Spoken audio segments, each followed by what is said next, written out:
പെണ്ണാണ്, അല്ലെങ്കിൽ നിന്നെ ഞാൻ ഒതുക്കിയതാണ്. നീ ആരുടെ എന്നെ ഒതുക്കാന്?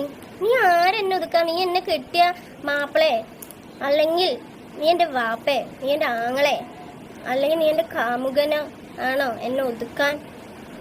നിന്നെ ഞാൻ ഒതുക്കിയതാണ്. നീ വീണ്ടും ഇല്ലടാ, നീ പറയുന്ന അവിഹിതമൊക്കെ കേട്ടിട്ട് ഞാനിവിടെ ഇങ്ങനെ ചിരിച്ചോണ്ട് അതെ ഷെരീഫേ അങ്ങനെയാണേ എന്ന് പറഞ്ഞിട്ട് ഇരിക്കാടാ. ഇരിക്ക. പിന്നെ എനിക്ക് വളർന്നത് ആൺകുട്ടികളാ. നീ എന്ത് അവിഹിതം ഉണ്ടാക്കിയാലും ഒരു ചുക്കുമില്ല ഷെരീഫേ. പക്ഷെ നിനക്ക് അങ്ങടെ അവിഹിതം കിട്ടിയാണ്ടല്ലോ വളരണത് പെൺകുട്ടികളാ.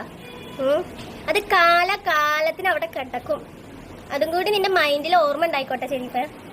പിന്നെ പറയാനുള്ളത്, ഷെരീഫിന്റെ മൂട് താങ്ങികൾ കുറേ പെൺപിള്ളേരും ആൺപിള്ളേരും കുറേ ആൾക്കാർ മൂട് താങ്ങികളുണ്ട്. കാരണം എന്താ, ഇവൻ പറയുന്നത് ഫുള്ള് പെർഫെക്റ്റ്. Okay, perfect. അതും പറയുന്നൊക്കെ പെർഫെക്റ്റ് ആണ്. അവൻ പറയുന്നതാണ് ശരി. അത് എന്തുകൊണ്ടാ? അത് നിങ്ങളുടെ വീട്ടിലെ പെങ്ങന്മാരനെയും നിങ്ങളുടെ ഭാര്യമാരനെയും അല്ലെങ്കിൽ നിങ്ങളുടെ ഭർത്താക്കന്മാരനെയും നിങ്ങളുടെ മക്കളെയും പറയുമ്പോഴാണ് അതിന്റെ പൊള്ളല് നിങ്ങൾക്ക് ഏൽക്കുള്ളൂ. ഇത് എവിടെ കിടക്കണ പെണ്ണ്, അവൾക്ക് 5 മക്കളെ പോയിട്ട്, അല്ലെങ്കിൽ അവള് എവിടെ കിടക്കണത് ആരുടെയോ ഭാര്യ, എങ്ങനെയൊക്കെ ജീവിക്കണു.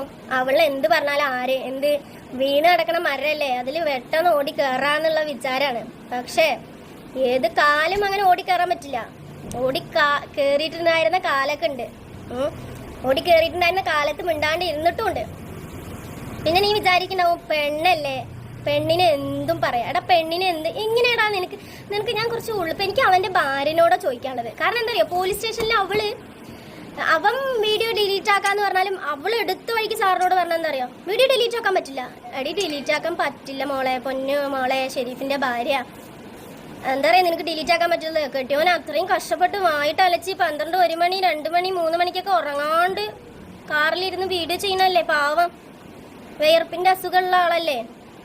ഇങ്ങനെ കൊണ്ടുവന്ന് അവൻ തിന്നണം. ഞാൻ അന്നും പറഞ്ഞത് തന്നെയാണ്. അന്നും നിന്റെ അടുത്ത് വീട്ടിൽ വന്ന് ഞാൻ പറഞ്ഞ സംഭവം എന്താണ്, ഇങ്ങനെ കൊണ്ടുവന്ന് ഈ ഷെരീഫ് തിന്നാൻ തരുന്നത് നിനക്കും മക്കൾക്കും എങ്ങനെ ദഹിക്കണം? കാരണം ഞങ്ങളുടെ ഭർത്താക്കന്മാര്, എൻ്റെ ഭർത്താവ് അല്ലെങ്കിൽ എൻ്റെ കുടുംബത്തിലൊക്കെ നല്ല അധ്വാനിച്ചിട്ട് നല്ല പണിക്ക് പറ്റും. എൻ്റെ കെട്ടിയവന് പറഞ്ഞാല് രാവും പകലും അടുപ്പിന്റെ അടുത്ത് പണിയെടുത്തിട്ടാണ് എൻ്റെ കെട്ടിയ. പിന്നെ നിങ്ങൾ ചോദിക്കും കെട്ടിയവൻ എന്തേ മരിച്ചെന്ന്. അത് കെട്ടിയവന്റെ കയ്യിലിരിപ്പോണ്ട് മരിച്ചതാ.